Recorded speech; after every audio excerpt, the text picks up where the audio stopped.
Opa, pessoal, nós estamos agora mais um papo de engenharia, que já é uma coisa que é tradicional hoje no estado do Rio de Janeiro e no Brasil, porque a gente tem o nosso papo de engenharia, estão todos no Instagram, no YouTube, e a gente vem fazendo uma série de entrevistas com uma série de profissionais da área de engenharia, da área de arquitetura, de técnicos, que a gente tem esse perfil da gente levar essa discussão.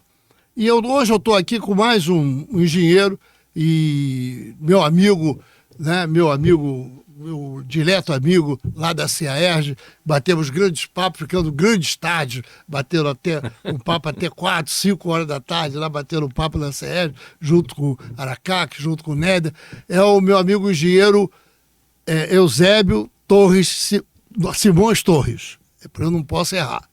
Não posso errar. É Eusébio Simões Torres. Eu vou chamar de Eusébio, engenheiro Eusébio. Eusébio é engenheiro civil, ele vai falar um pouco da vida dele aqui. Eu vou falar aqui sobre o pessoal que ajuda a gente, colabora com a gente para poder a gente manter esse podcast. Ok. Tá? Aqui a Contec Engenharia é do Barata, que é consultoria de elevadores, faz perícias e vistoria, auto-vistoria predial. Essa aí é a BMEC, Associação Brasileira de Engenheiros Mecânicos, que a gente dá uma força, eu e Barata somos diretores de lá, estamos dando uma força na retomada da BMEC, a BMEC já existe, o presidente é o engenheiro André, lá de Itaperuna. Aí, essa aí é o blog que a gente tem, você tem lá já alguns textos escritos para mim, que você frequentemente escreve o texto para o Globo, escreveu o texto para mim também, está lá no blog. Isso é a BRAP Engenharia. A BRAP brasileira é a Associação Brasileira de Inspeção Predial de Gás, é onde estão todas as empresas. Se precisar fazer inspeção predial de gás no seu prédio, entre em contato com a BRAP, lá com o meu amigo Jorge Omar, e aí você tem um atendimento especial lá, e o Jorge vai te indicar qual é a empresa que pode fazer a melhor inspeção no seu apartamento, na sua casa ou no seu condomínio. E o final tem o IBEC, vai aparecer, a IBEC é do Instituto Brasileiro de Engenharia de Custo, do meu amigo Paulo Dias, que é um dos maiores engenheiros, é o maior engenheiro, é o engenheiro de engenharia de custo da América Latina, o Paulo Dias, lá de Niterói, e ele tem o IBEC, que é o Instituto Brasileiro de Engenharia de Custo. Né? Vai aparecer aí o IBEC, já. É o nosso querido Paulo Dias, lá, aí, tá aí. Né? Quem quiser fazer curso é só ligar para lá com o Bruno, e os cursos de lá tem um desconto, dizer que assiste o Papo de Engenharia, tem até um desconto lá. Bom, o meu amigo Eusébio. Sim. Já fiz a parte de merchan, já conversamos, já errei seu nome, mas agora eu vou acertar daqui para frente, Eusébio, que eu vou acertar o nome. Eu queria te perguntar o seguinte, que a gente começa aqui sempre perguntando isso. Eusébio, como é que você chegou na engenharia? Bom, na minha vida eu sempre pensei em ser engenheiro, mas também pensei em ser aviador. Eu estudava no Colégio Pedro II, internato. Lá de São Cristóvão. Lá de São Cristóvão. Não existe mais, nem o prédio. O colégio existe. O colégio existe, mas o internato, que era um grande colégio. Mas, pois bem, de lá eu fui para a escola de formação de oficiais. Era ali no Campo dos Afonsos, Não é né? Campo dos Ali Afonsos? Marechal Hermes. Não faz oficiais de quê? Marinha, Exército ou não? Exército minto, da Aeronáutica. Não. Naquele tempo, o Exército não tinha força aérea. A Marinha estava iniciando em São Pedro de Aldeia a parte que seria de aeronáutica dela, né? Não existiam porta-aviões, não existiam porta-helicópteros. Então, bem. Mas Lá, então já era um pensamento teu ir fazer para Forças Armadas. Era. Por quê? Porque a minha origem é muito simples, muito modesta. E eu queria ajudar... Você é carioca? Eu sou carioca. Da onde? Onde eu nasci? Eu nasci no Lins Vasconcelos, Rua Cabo Sul. Rua Cabo Sul, lá um bairro do Cabo Sul. Mas aí eu queria ajudar os meus pais o mais rápido possível. Mas no nesses exames militares, eles têm entrevistas com psicólogos, com psiquiatras, eles têm cuidado para ter um corpo técnico que não tenha problemas nem físicos nem mentais, né? Aí, pois bem, eu fui para lá, mas lá eu vi que eu não era meu mundo. E até teve uma ocasião que o que era meu instrutor de voo conversou comigo e perguntou: Eusébio, quando é que você vai para sua engenharia? Porque até lá você pensava em ser engenheiro. Ah, sempre mesmo você pensei, estando lá. mesmo estando lá, eu pensava. Como é que é teste vocacional que deu isso? Como é que foi que você Não, descobriu essa identidade com a engenharia? desde criança, sempre pensei. Mas aí, num belo instante, eu cheguei à conclusão que eu teria de sair, e não fui só eu, outros colegas lá também do curso de aviação também entenderam. Alguns fizeram engenharia, outros foram por outras áreas. Mas aí eu fui fazer a engenharia. Tu foi fazer vestibular? Vestibular Aonde em foi que tu... Botafogo, COS, em curso de 6 meses. Ah, Entende? Aí então lá eu. era um curso pré-vestibular que você foi fazer. Pré-vestibular. Nessa época você morava em Botafogo, então ali perto. Não. Eu morei sempre no Estácio de Sá. Ah, no Estácio. Você era negócio de sambista, né? Eu Tu não nasceu no era- Cabuçu, perto da escola de samba. Depois foi pro Estácio, perto da escola de samba. Naquele tempo não tinha escola de samba, só tinha o Clube Cabuçu. Ah, o Clube Cabuçu.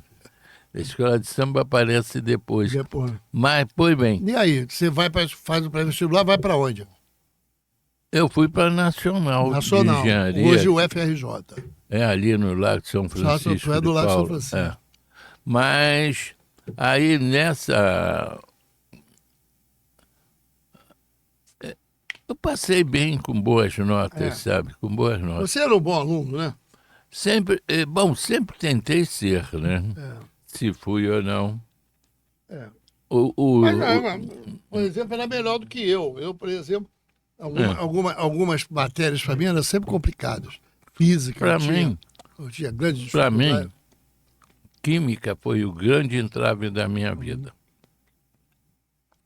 Aquelas reações misturando alcalinos com ácidos e não sei mais do que, para mim aquilo era um terror. Mas a tua trajetória dentro da universidade foi boa. Foi. Com alguns tropeços aqui e ali, mas foi. Você conseguiu terminar em 5 anos. Eu terminei em 5 anos. Mas, Tua turma tinha quantas pessoas, mais ou menos? Tinha uns 50? olha, quando eu fiz o vestibular, nós tínhamos 150 vagas. Foram aprovados 81. Aí nós pleiteamos junto no portão lá da entrada, reclamando quanto a isso, por que não tinham aprovado 150. O professor Caetano de Oliveira, um grande mestre, já era um senhor naquela época, mas ele nos orientou para a gente ir no primeiro andar, onde tinha a sala do Dr. Pizarro, que era o presidente, o diretor Da escola de engenharia. da Escola de Engenharia. E fomos lá. Conversamos com a dona Lígia, que era a secretária dele, e depois conversamos com ele. Aquela fúria de jovem, né? Todo mundo fala ao mesmo tempo. Mas ele atendeu. Ele ampliou a entrada para 150 pessoas. Tinha 150 vagas, mas eles só queriam dar... Não, só 81 que 81. estavam aprovados, porque havia uns valores mínimos para ser aprovado, né? Aí, pois bem, aí no ano seguinte a gente conseguiu fosse 250. E aí foi aumentando hoje no fundão, nem sei quantos sério, alguns mil, não sei se não for mil, deve ser deve ser mil e algumas tanto. centenas. Deve ser também as necessidades de engenheiros no país cresceram muito. Então, quer dizer, o Brasil hoje é um Agora, me diz colosso. uma coisa que eu acho que é interessante para o pessoal que não te conhece. Quantas pessoas tinha na tua turma? Uns 50? Na tua turma de engenharia? na escola de engenharia? Tinha 150. 150. E formatura? Foram os 150 formados? Menos. Menos, mas muito menos? Não. Não. Muito 100? menos. 120 por aí. É. Então, quer dizer... Porque nesse intervalo saíram, mas outros repetiram o ano e ficaram na porque nossa turma. eu tô conversando com você, querendo parabenizar isso, porque mais lá na frente nós vamos discutir essa questão da evasão escolar. Essa coisa da engenharia está muito abandonada e tal. O pessoal está abandonando os cursos no meio do curso. Isso naquela época não existia. Existia. Mas era muito baixo. Muito baixo. Talvez 10, 15% por aí. Tinha gente que tinha emprego no Banerj. Banerj, como o Banco do Brasil, eram bancos de mérito. Eram carreiras profissionais. Então as pessoas optavam por ficar no Banerj. Aí você termina isso quando? Em que ano você terminou? 1963. Entrei Você em se formou 59, saiu em 63. 63. Isso aí foi trabalhar onde, Silvério? Você foi Olha, trabalhar para eu algum fui lugar? trabalhar antes de me Do formar. estágio? Antes de me formar. Eu, sendo de origem mais modesta, tinha de trabalhar para me ajudar a sustentar a minha família. Você tem tinha uma família grande, muito irmão, João? Não, tive um. Um irmão. Mas o que faltava, meu pai a profissão do meu pai era garçom. Garçom. E a hora, quando estava num bom restaurante, tinha boas gorjetas, né? Mas quando estava num botequim, não Porque tinha. garçom, hoje, tanto hoje quanto antigamente, vivia de gorjeta, né? Vive. Vive até É salário mínimo. A profissão de salário Sua mãe mínimo. era Caseira. caseira. Seu irmão também formou engenheiro, não? Não. Meu irmão formou em contabilidade. Mas você tinha que ajudar a sua família de alguma maneira e você foi fazer Trabalhando, rapaz. Trabalhando em estágio. Trabalhando. E o que aparecia. Eu, por exemplo, trabalhei na construtora Presidente, iniciando com o bairro Jabur, lá em Padre Miguel. Padre Miguel Bangu. Padre Miguel. Então, pois bem, era o início. Você foi para lá para construir o bairro. Foi. Para implantar o loteamento do bairro. Era uma formação de casas residenciais até hoje. E de prédios também. Era um colosso. Jabur era o grande exportador de café do Brasil. Você sabe que o bairro está lá até hoje, continua ainda preservado. Eu entendo. O bairro está preservado, nem tanto, mas o bairro de Jabur é encravado ali em Paraíba. Fala. Aí, trabalhei lá, Weissmann, construtora Weissmann, e na ocasião eu tocava 7 edifícios nessa cidade. Não era, olha, não é. E estudando, e um detalhe, também fiz filosofia, quando eu entrei era a Prefeitura do Distrito Federal. Hoje eles chamam de UERJ, né, que é do Rio de Janeiro. Aí, porque pensei também em ser professor, não fui e sinto uma falta disso durante a vida. Na área de engenharia ou na área de sociologia? De física. Mas não é a questão de frustração. É a questão que a vida conduz a gente por um lado ou pelo outro. Não é que a gente faça uma opção. Acontece. Eu chego lá para você entender bem. Trabalhei na Presidente, trabalhei na Weissmann, estudante, com responsabilidade de engenheiro. Mas depois, numa dessas etapas de trabalho, trabalhei no serviço de implantação de cadastro dos funcionários da Central do Brasil.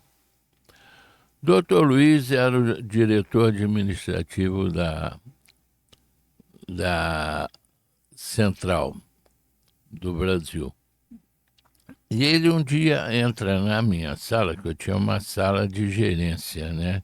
E 2 outras salas de pessoal trabalhando na máquina, implantando as fichas de cada funcionário. Aí ele olhou para mim e disse: Eusébio, você é estudante de engenharia? Porque ele tinha conversado com um encarregado lá que tinha contado para ele. Eu disse: sou. Ele disse: olha, tem 8 cargos para estagiário que eu pedi para a rede ferroviária, já tinha sido implantada a rede ferroviária. Eu pedi à rede ferroviária para criar aqui na central. O processo não anda, você vai atrás desse processo e aí a primeira vaga você vai preencher. Agradecer. Era de estagiários. Estagiário. Mas de engenharia? De engenharia. Aí eu agradeci a ele, a gentileza e tal. E aí ele me deu autorização para eu escolher os outros colegas. Eu avisei, vou escolher só da minha turma. Conheço os outros da outra turma, mas não tanto quanto os da minha turma. Aí então, fui lá. Tinha alguma área específica, civil, elétrica, mecânica? Não, era Não, era geral. Lá dentro da... Eles não pediram na ocasião, porque basicamente é civil, né? Basicamente era civil. Basicamente é civil. Mas aí conversei com os colegas lá da turma, tal. Escolhi os que tinham, que eu sabia que não tinham recurso, era gente também modesta, tal. E aí disse para ele o seguinte: não há como eu que trabalho, que estudo até 1 da tarde, às vezes na parte da tarde, com cursos, tal, e eu trabalhando de meio-dia às 10 da noite, eu ia atrás desse processo. Vocês têm de escolher um de vocês para ir atrás desse processo. Aí ficou o Luiz Amorim. Aí o processo acabou sendo aprovado lá na E aí rede. vocês foram contratados. Aí quem me avisou foi o diretor administrativo, doutor Luiz. Aí ele então me nomeou e aí me pediu o nome dos outros. Aí mandei lá a rapaziada toda lá. Todo mundo foi trabalhar lá na central. Foi. Muita gente ficou no meu caso, houve um fato interessante.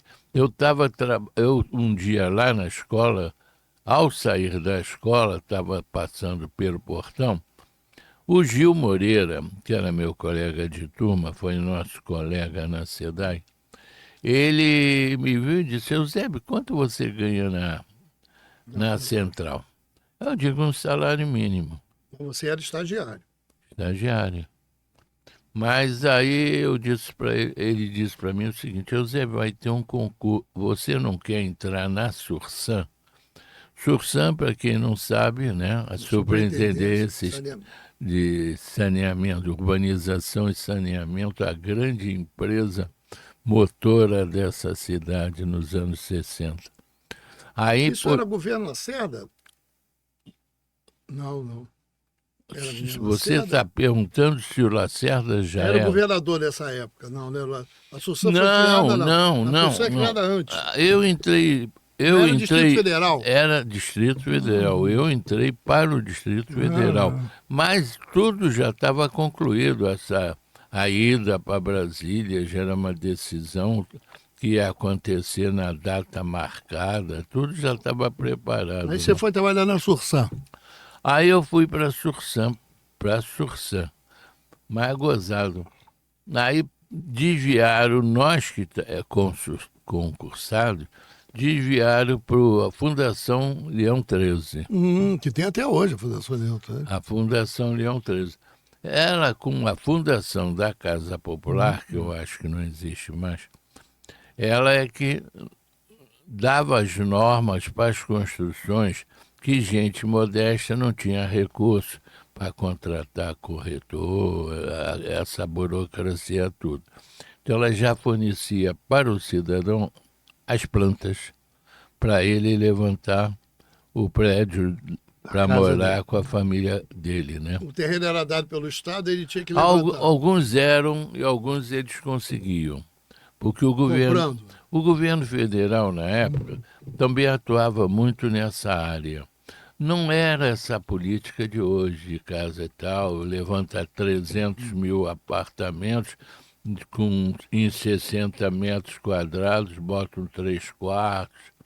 Quer dizer, no final tudo fica Mas, de pequeno. qualquer maneira, tinha uma política pública ali que Existia. Getúlio Vargas, tudo se inicia. Aliás, antes de Getúlio Vargas, se você passar na Avenida Salvador de Sá, tem uma série de prédios iguaizinhos, juntos, né, de 2 andares. Isso é ido de 1920. Foi o primeiro lançamento da Construção Civil para pobre. Acho que uns até que A estão querendo popular- recuperar, né? Acho que Não uns sei, estão- tomara que recupere. Porque o Rio de Janeiro se transformou num estado e numa cidade em que nada se preserva. Como eu passei hoje ali na Rua da Carioca, estão destruindo uma rua histórica. O que tem ali de fatos marcantes na cidade do Rio de Janeiro está lá. A Guitarra de Prata está lá. Foi o primeiro disco que foi gravado no Brasil, foi lá. Aqueles cinemas, o Ideal e o outro, me foge o nome, Agora me fugiu o nome. tá entendendo? Isso aí e tal. Mas, pois bem, aí houve o concurso, eu fui lá, me inscrevi ali na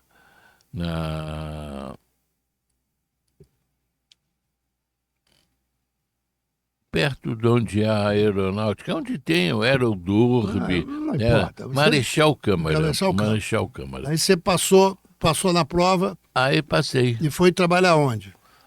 Aí que foi.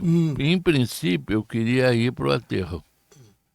Estava Porque já tinha a iniciando. obra do aterro iniciado. Iniciado. O Quer desmonte dizer, hoje já é parte estava. do Flamengo. É. Mas aí, pois bem, mandaram a gente para a fundação.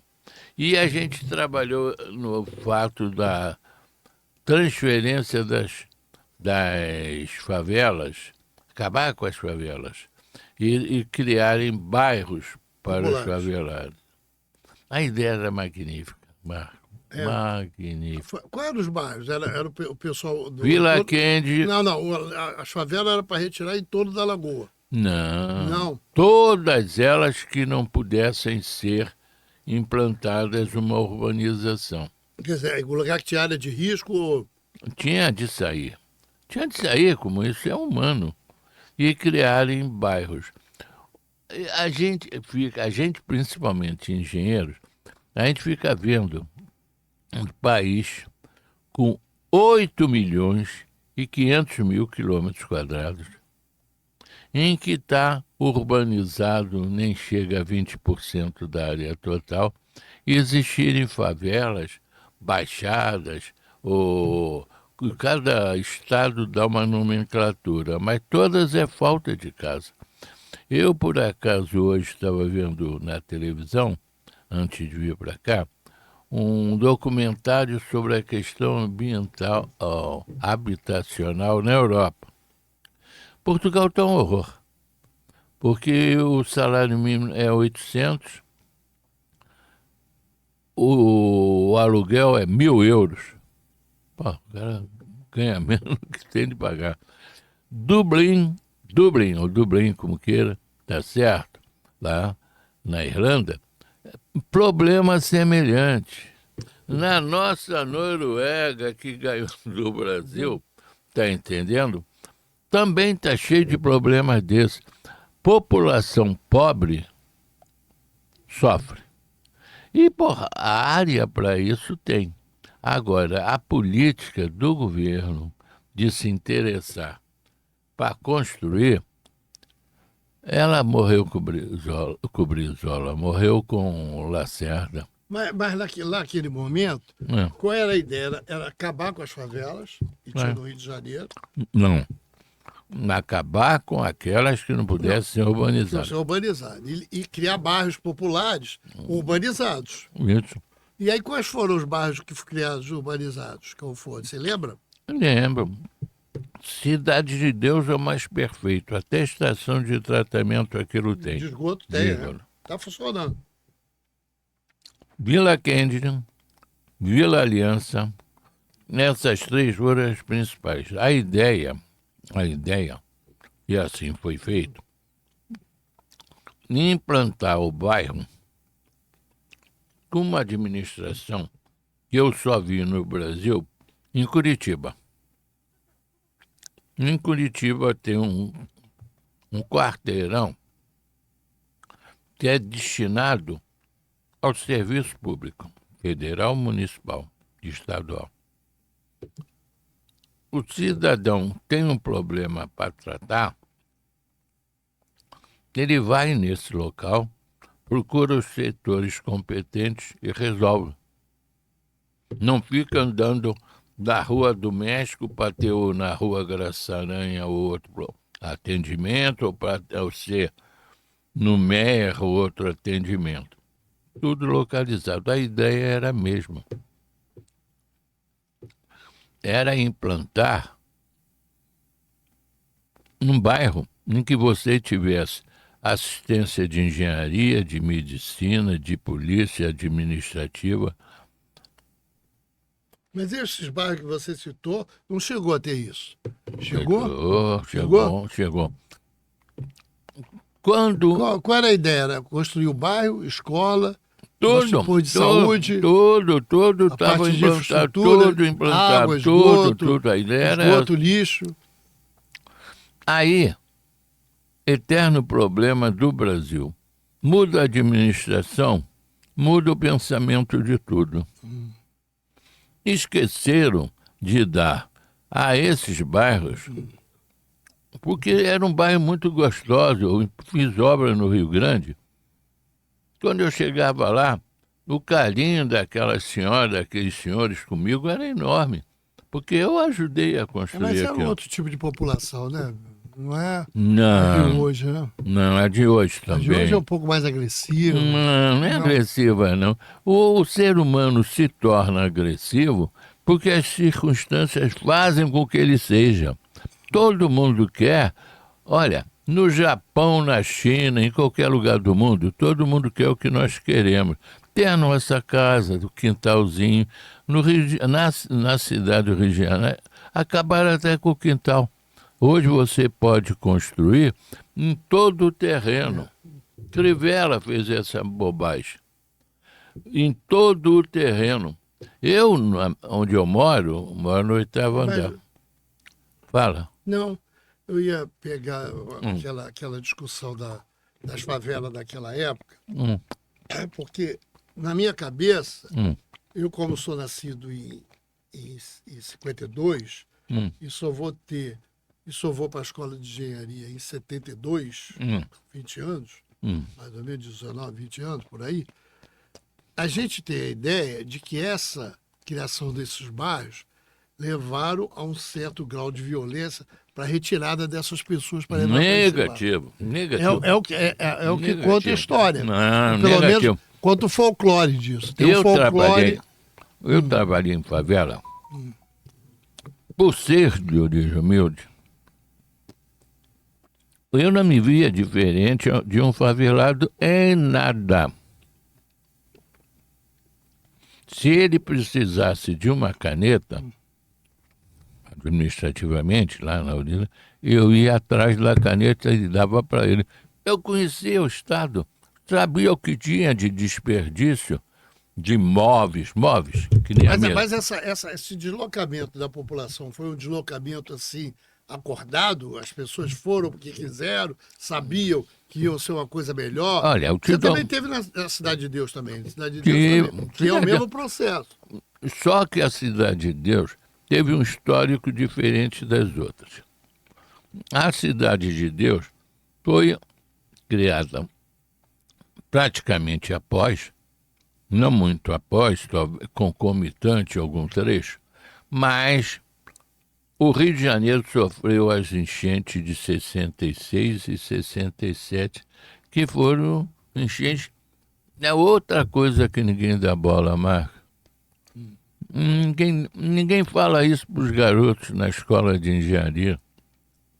Aqui choveu 150 milímetros durante uma semana. 150 milímetros é chuva para um dia para preocupar. Uma semana, então, em Laranjeiras, ruiu desceu uma barreira Derrubou um prédio. que derrubou um prédio. Matou gente, muita gente. A cidade, o governador Grão de Lima, teve de proibir a população para ir para a rua, para poder trabalhar. Agora vem a diferença de comportamento administrativo. Eu levei a minha filha mais velha, minha esposa estava esperando a minha filha mais velha, e por acaso, nesse dia, eu levei lá na Rua do Riachuelo, onde era a Ordem do Carmo, para ela ser atendida pelo médico.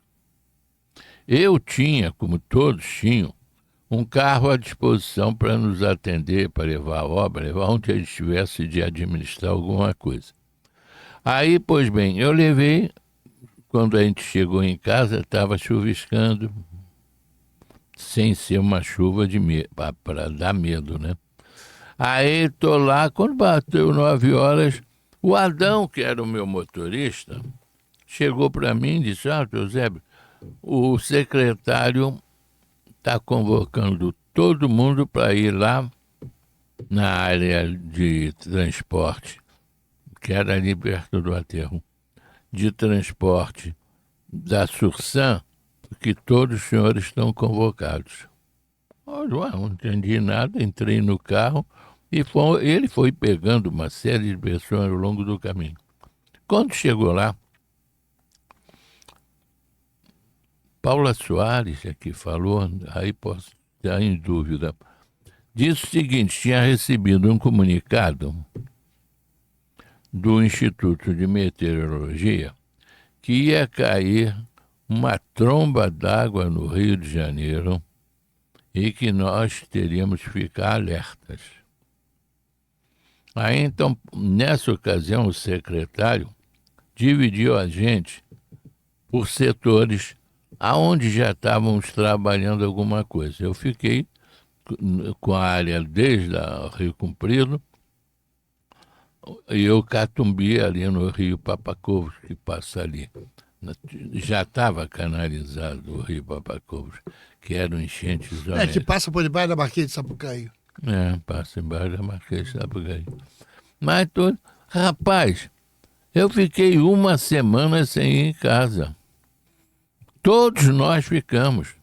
Eu estou chamando a atenção disso, estou falando nisso, para mostrar a dedicação das pessoas ao contribuinte. As pessoas que pagavam o salário deles, que afinal de contas quem paga o salário do funcionário público é o contribuinte. E assim nós ficamos nesse trabalho exaustivo. O que eu acho, assim, Zé... Eu entendi que você se preocupa. Essa discussão de habitação é uma discussão que, para mim, na minha opinião pessoal, você está tocando nesse assunto, é um dos maiores calos que tem no Rio de Janeiro, os maiores problemas que tem no Rio de Janeiro. Tem no Brasil, rapaz. Mas principalmente no Rio de Janeiro. O Rio de Janeiro tem dizia o pessoal do Sinduscom e da ADEME, que tem na casa de 300 a 400 mil déficit habitacional do Rio de Janeiro. Residências. De residência, falta de 300 a 400 mil. E eu acho que mesmo essa questão da insegurança do Rio de Janeiro, ela está muito ligada a essa questão da falta de habitação. Porque leva a população... mas o governo não constrói. Leva a população... Ou embroma. O governo embroma. Leva a população a se estabelecer em favelas de comunidades, pressionando muito esses locais. Historicamente, tempo de império, o Rio de Janeiro era de Botafogo até São Cristóvão. E subindo pelo subúrbio, você tinha era coisa muito rarefeita, porque você tinha as estações, porque Dom Pedro II criou as estações, mas eram fazendas. As estações de trem, né? De trem. Entende? Eram fazendas. E nesse aspecto, as coisas foram caminhando sem muita orientação do governo. Agora, você imagina, quem está pensando em criar bairros em Japeri, quem está querendo Caxias? Olha, quando criaram, eu não sei se te contei essa, quando criaram a fusão do Rio de Janeiro com a Guanabara, eu pertencia ao Lions Clube do Grajaú. Naquela ocasião, nós fomos convidados, o Lions foi convidado como rota, os clubes de serviço foram convidados para escutar uma palestra de um grupo de técnicos que queriam implantar o Rio de Janeiro. Zé Walter era o nome do que presidia esse grupo, na parte do município. Eu perguntei a ele, na ocasião, o que estavam pensando, esse novo Estado estava pensando em termos de metrô, de trem. Ele me respondeu o seguinte: nós vamos ligar o trem a Alvorada, não, a Barra da Tijuca, como fizeram. E em trem vamos melhorar até Bangu. Eu disse, por que não é Campo Grande? Não, será só até Bangu. Aí eu perguntei a ele o seguinte: escuta, o Rio de Janeiro é a cidade de trabalho de muitas pessoas que moram em Caxias, Nova Iguaçu, que moram em vários municípios limítrofes com a cidade do Rio de Janeiro. E esses como é que ficam? Não sei. Esses a gente não tem nada programado. Eles não tinham nada programado e não tem até hoje. Hoje tem uma... Eu trouxe aqui o arquiteto Vicente Loureiro. Você até sabe quem é. Sim. Que ele trabalhou na questão da região metropolitana. Ele tem um trabalho muito bem feito na região metropolitana, que foi pouco utilizado ou nada utilizado. Não houve avanço significativo. Mas, Eusébio, fala. Aqui é assim, olha, você é um cara experiente nesse negócio. Você é um engenheiro que trabalhou no Estado a vida toda. Porra, em muitos lugares. Você ficou na Sursan, grande pai. Enquanto a Sursan existiu, você estava lá. Era diretor de alguma coisa. Eu não sei onde foi o elo perdido entre a engenharia e a cidade. E tem um elo perdido aí que a gente não sabe, que eu não sei identificar.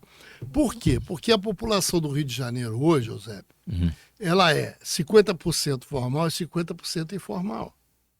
A informalidade está nas comunidades e nas grandes favelas. Então, eu acho que essas... Repete, por favor.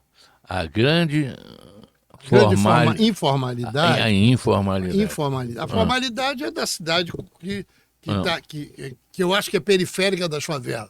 É engraçado. Hoje você tem as favelas colocadas em determinados lugares. Quase todo o bairro do Rio de Janeiro tem uma comunidade ou uma favela. 1.500. E que pressiona, essas favelas são pressionadas, porque cada dia mais as pessoas preferem, por causa da informalidade, preferem se residir ou morar nesses lugares, porque você vai ter uma facilidade de custo financeiro de morar.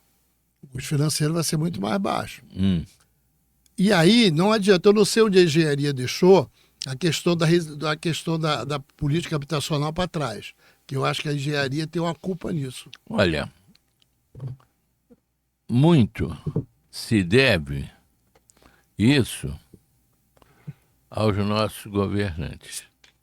O nível cultural dos nossos governantes caiu, mas caiu demais. Caiu demais. Olha, isso vem no governo federal, vem no governo estadual e governo municipal. O grande X do problema, o grande divisor, foi 64, com a invasão do americano ao Brasil. Não há diferença, a minha geração viu isso. Viu a Baía de Guanabara ser cercada, como fizeram com a Venezuela, porque sempre os Estados Unidos e a Europa olham para esses países de África, da Oceania e da América Latina, que é a América do Sul, olham com uma forma assim de desdém, entende? E eles naquela ocasião entraram aqui com a frota do Atlântico Norte, do Atlântico Sul, cheia de marines, cheia de armas, os Mas soldados. o que tem isso a ver com a questão? Eu chego lá. Tu vai chegar chego lá. Então tá bom. Aí eles cercaram a Baía de Guanabara e lá Salvador, entende? E eles estavam para soltar dos navios. Aí foi o quê? Contavam na época, pela Escola Superior de Guerra, civis e militares resolveram tomar o comando para o Brasil não ser invadido, e temos aqui uma guerra contra eles. Ia ser uma mortandade, porque a gente não teria como combatê-los, né? Mas eu acho que o Brasil não tem cara de guerra, não tem cara de guerra. Não, né? tem, Brasil não tem, mas o mundo quer o Brasil. O Brasil é o maior país do mundo, Marco Antônio. O Brasil é o maior país do mundo. Ele tem riqueza mineral, tem petróleo, tem água para dar e vender por mais de 300 anos, explorando pouquíssimos aquíferos que nós temos. Ele tem a grande força que é agora a produção do H2 puro, que eles estão se aproximando. Tem agricultura, né, que é fortíssima. A agricultura, várias empresas, o Brasil... Mas voltamos para a nossa vaca fria lá. Qual foi? Aquela que a gente estava falando.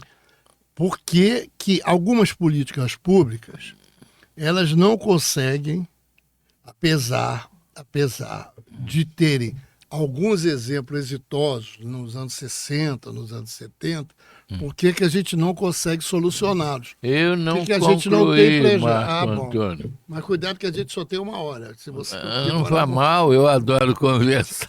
Então vamos lá. Escuta, mas aí, em menos de 48 horas, caçaram todos os partidos políticos sobre o lema de caça aos comunistas. Só que nessa cassação, caçaram, inclusive, a UDN de direita, os partidos de direita, de centro, todos foram caçados. E ficou um vácuo, um vazio. Quando esses nomes que estão aí como candidatos à presidência da República? Temos 20 candidatos, você sabia disso? É. 20 candidatos à presidência da República. Quando essa gente seria escolhida num partido político? Nunca. O partido hoje só tem uma condição para o cara não ser político. É ter menos de 21 anos.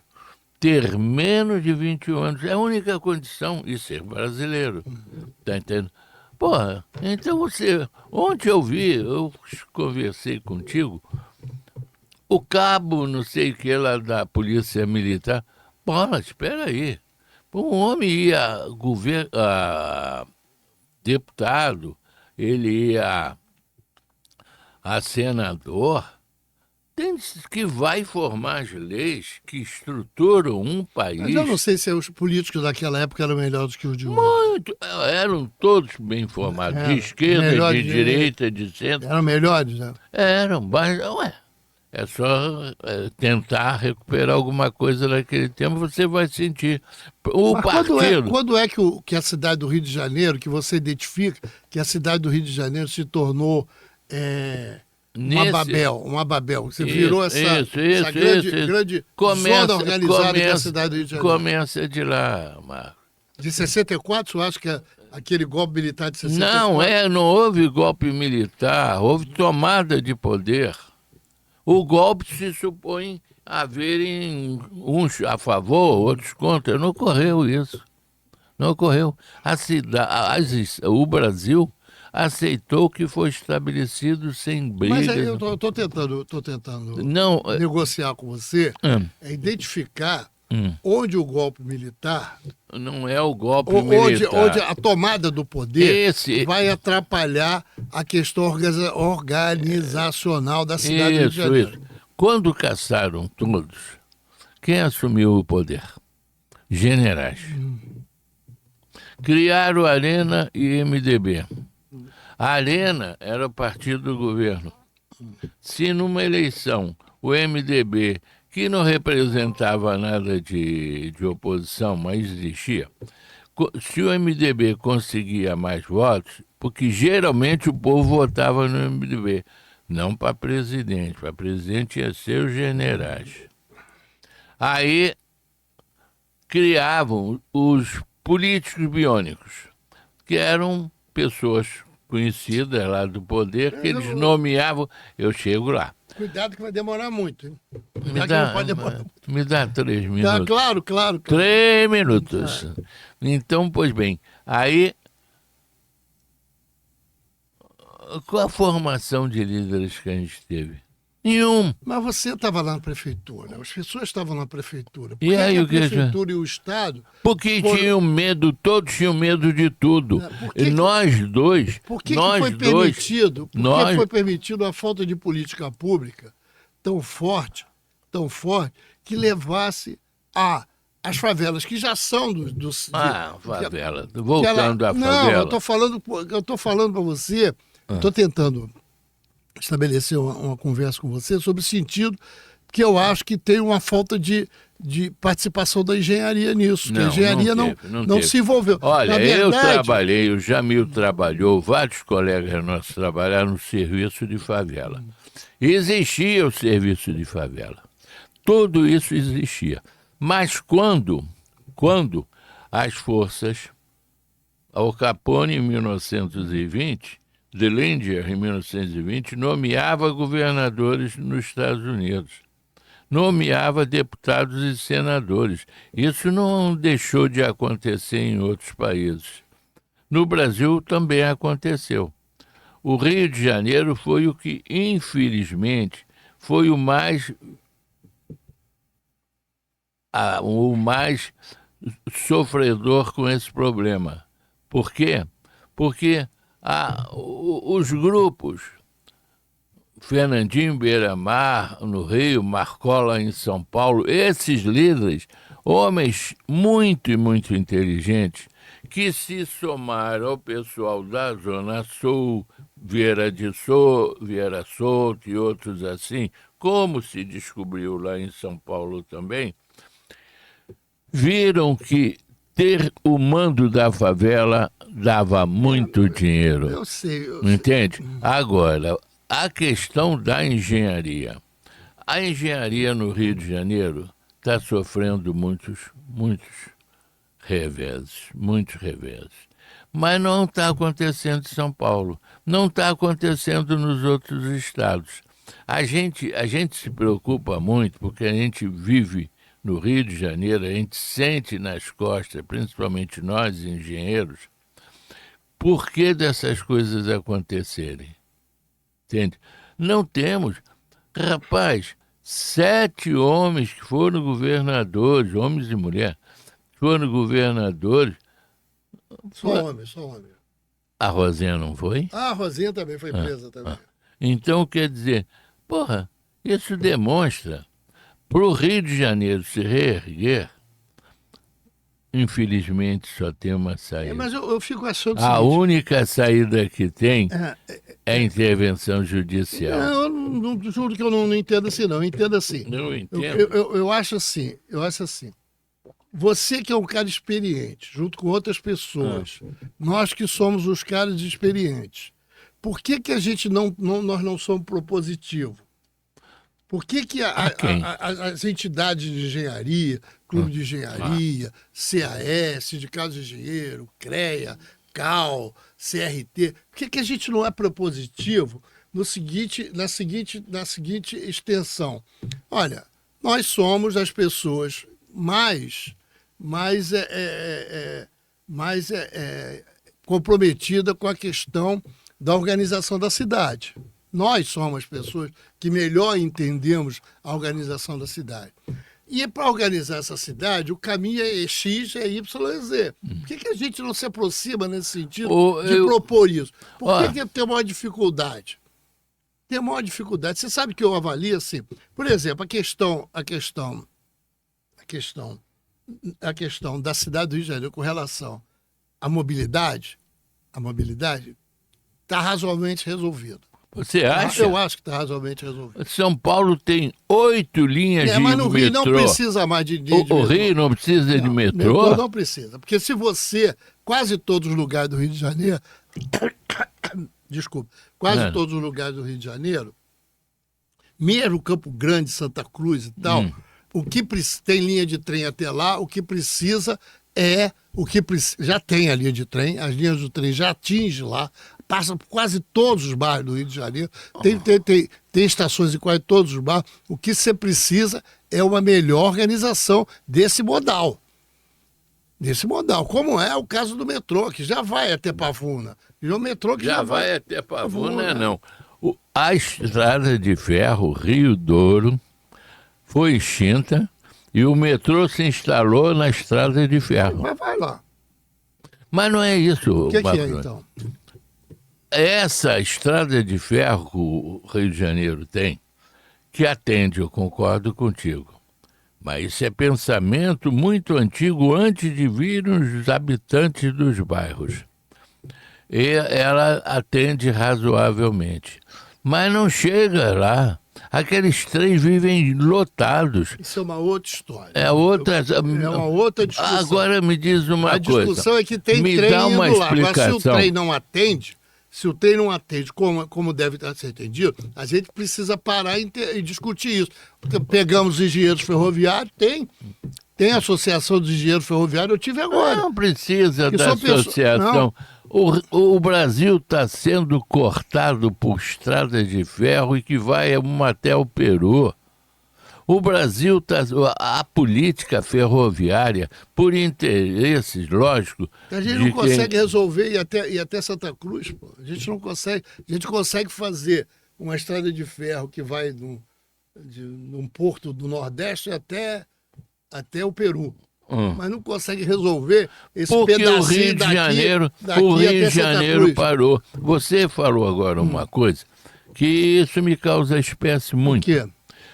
O clube de engenharia era um clube em que era consultado uma ponte Rio-Niterói, quando pensaram, o clube foi consultado. Os órgãos eram consultados. Só que, infelizmente, no Rio de Janeiro, os órgãos se minimizaram. Não tem o poder, nem tem a oratória para se impor perante as decisões, quer federais ou estaduais. E ninguém está a fim de dar nenhuma satisfação ao clube. Não digo o CREA, porque a colocação do CREA nessa discussão é um pouquinho diferente. Mas o clube de engenharia, pelo amor de Deus, era uma... Eu não consigo reunir... Eu não consigo reunir 20 engenheiros que entendam de mobilidade urbana de trem. Eu não consigo no Rio de Janeiro. Consigo?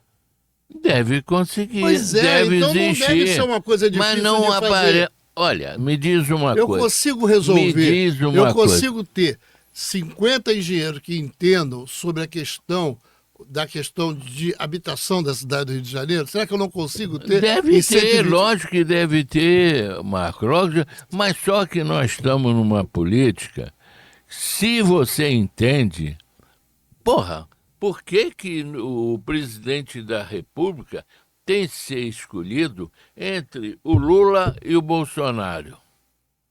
Porque ninguém deixa surgir outro, rapaz. Eles não deixam surgir. Se você reunir 3 engenheiros, vão te sabotar. Eles são inteligentes.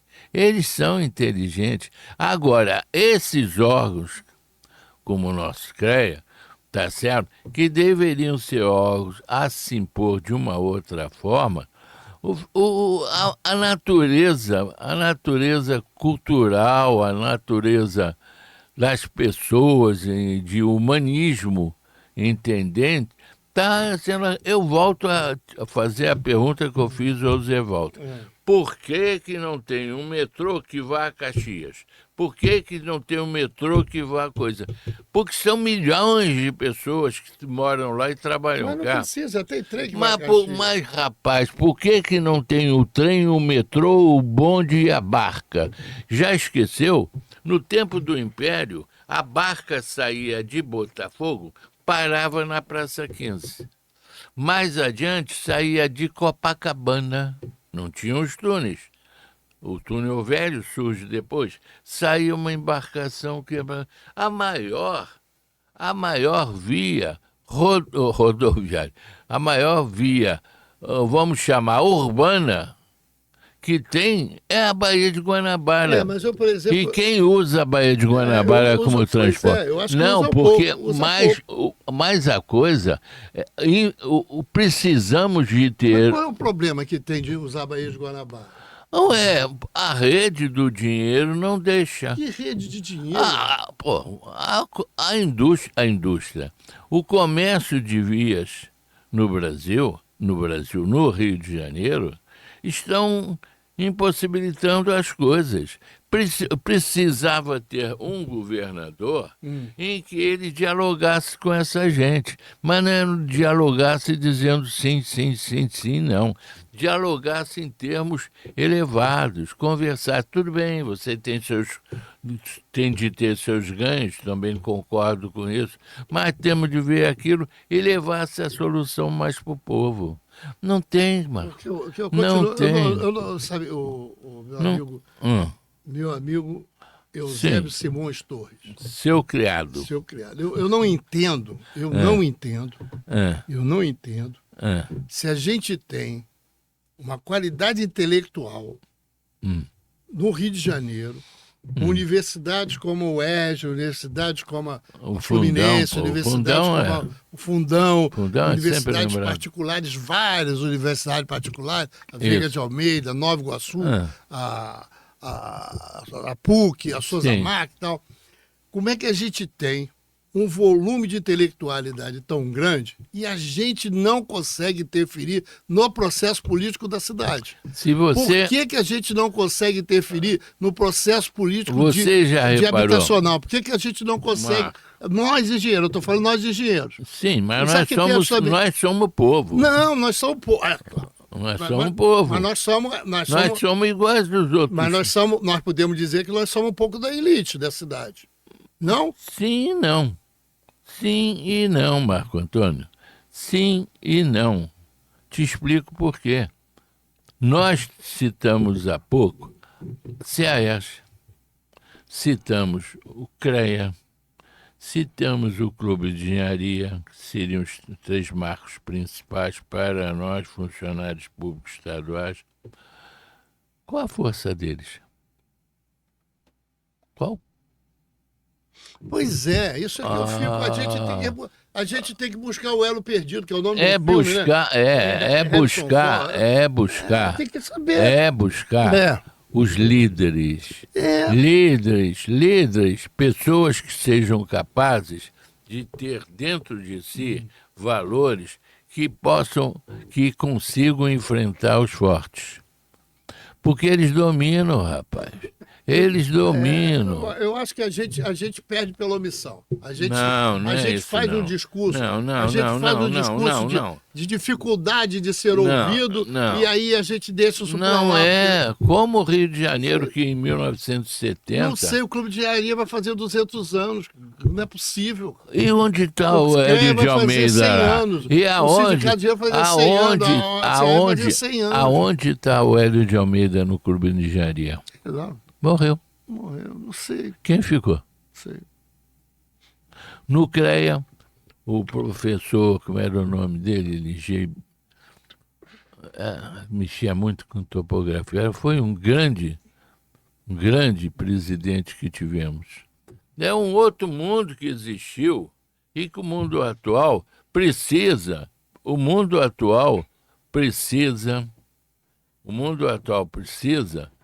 acordar para a realidade. A diretora do DER é uma coronel da Polícia Militar. Do DER agora? Atual. Do Departamento de Atual. Não sabia. A diretora do DER foi posta lá pelo desembargador Ricardo Couto. Por quê, hein? Não sei, deve ter motivo, porque não é uma atitude dessa que a gente possa considerar assim razoável. Então nós estamos... Pera, Eu me lembro que o Rio de Janeiro, infelizmente, ele está cheio de cupim. Sujo de cupim aqui, sujo de cupim ali, sujo de acolá, entende? Tá? Eu não sei. Quando o Aracaki me falou isso do DER, eu disse, Aracaki, isso é coisa muito séria. Perguntei ao Henrique Frickman, que foi chamado pelo Raul Fanzer para trabalhar lá no DER. Eu perguntei, Henrique, por que isso? Ele disse, Eusébio, eu não sei. Mas eu sei. Quer dizer, combater esse bicho, tá entendendo? Precisa de união. Nós precisamos, da nossa área de engenharia, precisamos de líderes tomando conta da coisa. Porque senão, se os de baixo não vêem exemplos nos de cima, eles continuam sem ser por isso nada. que os garotos não querem ser engenheiros, por isso que não tem nada. Porque a gente não consegue minimamente justificar para que serve a engenharia. Que é isso, rapaz? Pelo amor de Deus, aí não. Não. Aí não, Marco Antônio. Aí não. A engenharia, ela é uma... Chamar de entidade, chamar de quê? De uma filosofia não podemos. É uma instituição estabelecida no mundo, estabelecida no mundo. Ela tem a função. Aqui o Rio de Janeiro, quanta coisa se fez e quanta coisa está fazendo aqui em termos de portos no Rio de Janeiro. E o governo federal. Eu diria que nem governo federal, eu diria que é iniciativa privada, entende? Quanta coisa. É política pública de habitação, de isso... mobilidade, de segurança pública. Essas políticas são políticas tradicionalmente, originariamente feitas pelo poder público. Quer ver uma coisa que era interessante do poder público? Mas se o poder público é fraco, por que as coisas estão dando certo com o desembargador Ricardo Couto? Não sei se está dando certo, não. Nós procura saber. Eu acho que é pior. Eu acho que está pior. Não, sabe não diz é? isso. Assim, não diz isso, Marcos Antônio. Seu amigo Eusébio Simões Torres. Eusébio Simões Torres. Você fala, sabe qual é o problema? Fala. Quando você pega um ser estranho, que é o desembargador, ser estranho, ele não entende de porra nenhuma na cidade do Rio de Janeiro. Queria ser. Você pega o cara que é instrumento estranho do Estado e coloca... Não, do Estado não. Ele é do Tribunal de Justiça. Não, mas da política pública de executivo. Ele não tem nada a ver. Não. Nossa vida não tem nada a ver. Aí você pega um cara, bota ele para ser governador e acha que daquela cabeça brilhante do desembargador vai surgir políticas que vai de alguma maneira solucionar as questões críticas do Rio de Janeiro. Não vai. Eu não sei. Você sabe por quê? No governo Lacerda, você estava lá no governo Lacerda. Ah, mas tem Não, 60 claro, mas eu anos, tô- porra. No governo Lacerda, você e outros engenheiros projetaram a questão das linhas monocromáticas. Que até hoje está valendo. Sim. Aquelas linhas monocromáticas, Sei, lembra? sei. Linha vermelha, linha Isso, amarela, isso. essas linhas todas hoje, Ah. guardando algumas proporções, elas são idealizadas nos anos 60. Idealizadas nos anos 60. Claro, os Doxiades. traçados. Hã? Governo Lacerda, Doxiades, o arquiteto grego. Porque depois elas foram, o traçado era outro, tá bom, porque houve algumas coisas. Mas, de alguma maneira, vê só, eu preciso passar para o Rio de Janeiro uma política de 20 anos. E eu preciso ter um viés. Não pode ser toda hora a gente tapa o buraco. Tapa agora com o nosso desembargador, que deve ser um cara muito bom, uma pessoa ótima e tal. Deve ser um bom pai, um bom marido, um bom filho. Sim. Deve ser. Mas eu acho que de política Mas, pública, rapaz, ele vai atrasar o Rio de Janeiro em 6 meses. mas que partido político que pode formar um líder que nós temos no Brasil? Nenhum. Mas eu não estou falando. Mas eu tô. Estou falando de identidade de população. Eu estou falando, Marco, eu estou falando o seguinte.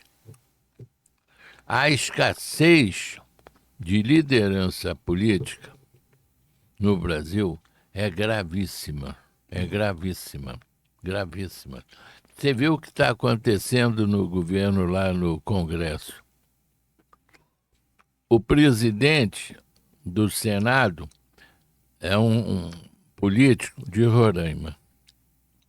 O presidente do Congresso, da Câmara, é um de Alagoas.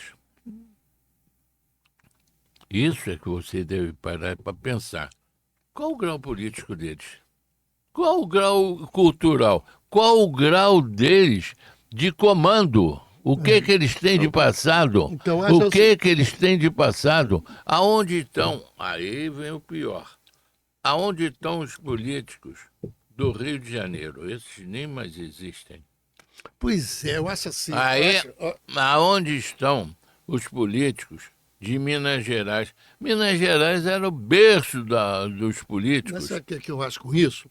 Isso é uma choradeira danada, sabe por quê? Por quê? E sem querer, não estou agredindo por causa disso. Eu estou dizendo que nós, da engenharia, da arquitetura, lavamos as mãos e dizemos assim, nós não temos como produzir um projeto político para esse Estado.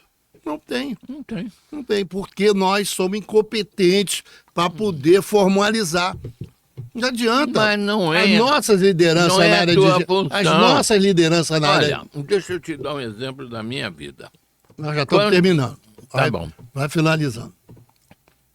Quando eu entrei para a filosofia da UERJ atual,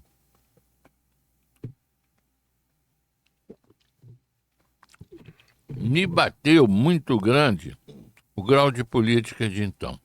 Lá dentro. Eram discussões em assembleia que chegavam quase aos tapas. Arnaldo Nisquier, Robespierre, Carrasco, que foram professores tradicionais. Eles eram da esquerda e nós não concordávamos com a direita, que era a ala radical de lá da Faculdade de Direito, do Caco. Nós criamos, eu, Roberto Marquezine, João da Paciência Nabu, que foi meu colega também no Pedro II, criamos um partido para nos entrar num terceiro, uma terceira linha, entende? Quando eu passei para a engenharia e comecei a participar das assembleias, o engenheiro pensa muito diferente daquele povo de lá.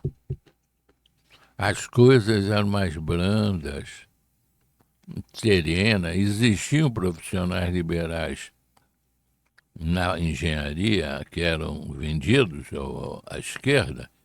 Eram os mesmos que participavam lá Na filosofia eram os mesmos que participavam em direito. Eram profissionais.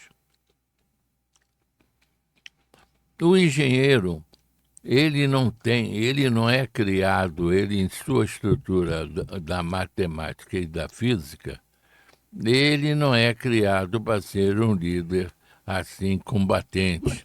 Agora, o que nós esquecemos é o seguinte: aonde deveriam surgir esses líderes, não estão surgindo.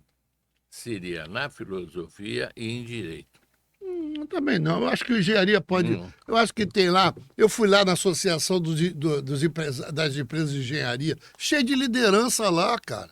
Não é liderança nada, é gente que só vê dinheiro, Nada. dinheiro. Então, por que o cara cria uma associação para defender só os interesses financeiros dele? Claro que não é. Eu não sei. Por que cria o clube de engenharia para defender os interesses financeiros dos engenheiros? Para que cria a CR para defender os interesses só dos engenheiros? Dinheiro, salário, é isso? Por que a gente não tem... Sabe por quê?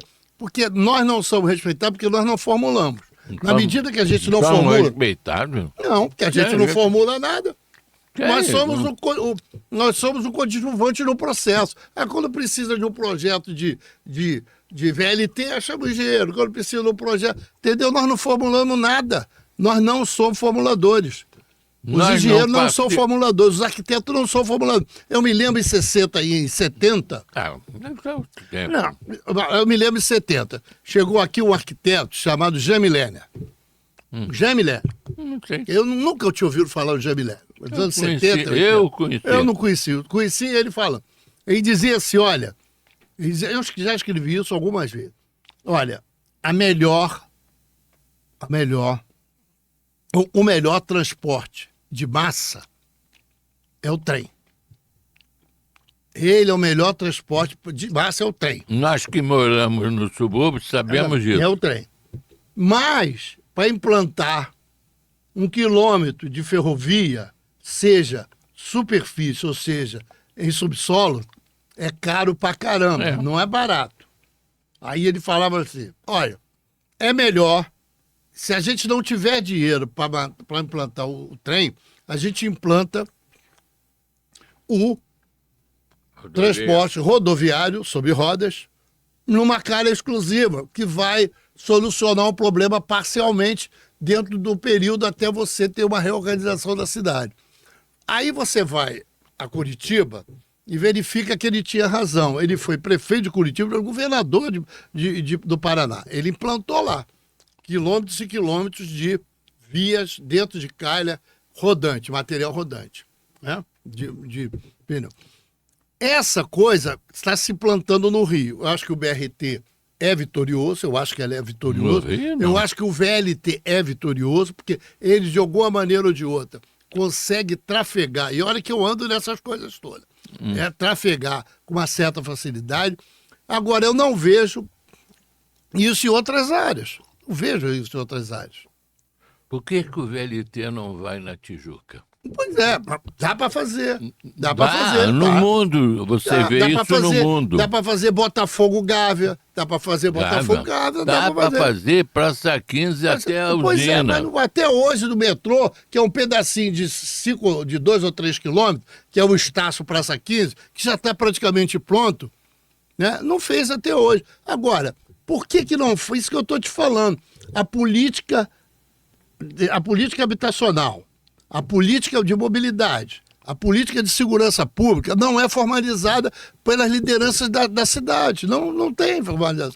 Porque tem uma grande briga de se formalizar a política pública de segurança pública ou pela direita ou pela esquerda, que não é nem de direita nem de esquerda. Não é por aí, Marco Antônio.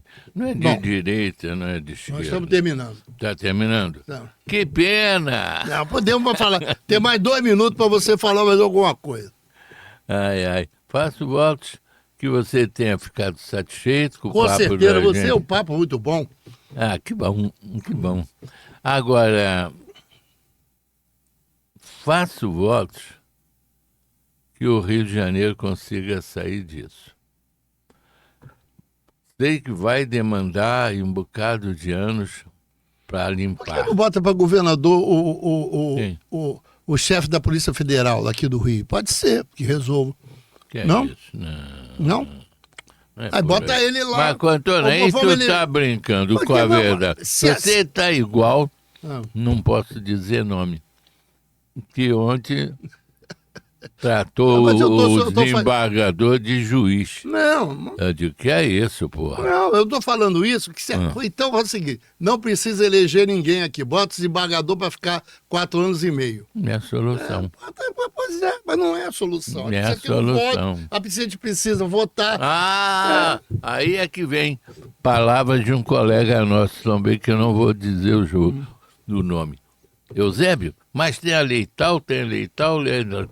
Aí me lembra, sabe quem? Raimundo de Paula Soares, que dizia, lei? Quem põe a lei é o cidadão. O cidadão bate e vira lei.